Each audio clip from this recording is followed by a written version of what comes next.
you're not actually changing, you're giving yourself a different view without changing any of the values in the database.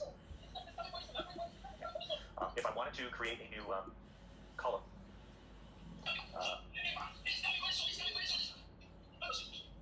just look here around this.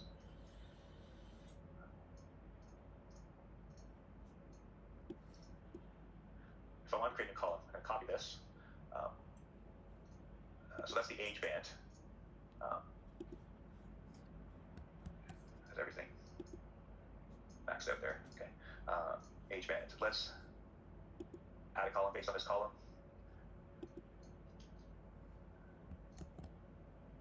Did I copy the right stuff? Probably didn't. Oh, hang on. And we can call this age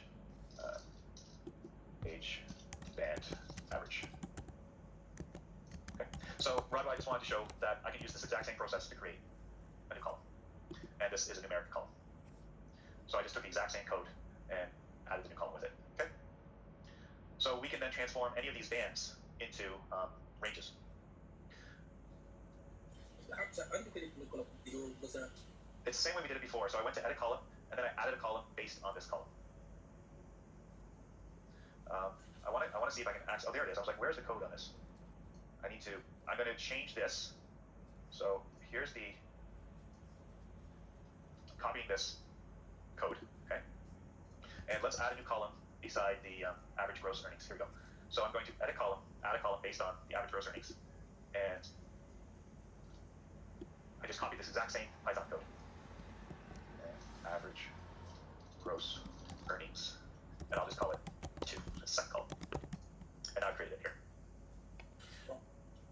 And average gross earnings.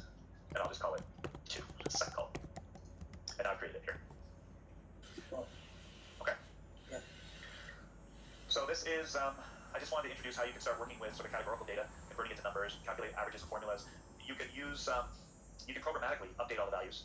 If you want to programmatically change all of these from females, just capital F, for example, you could. I can get rid of these age bands now if I want, because I've already created these columns. Anyway, so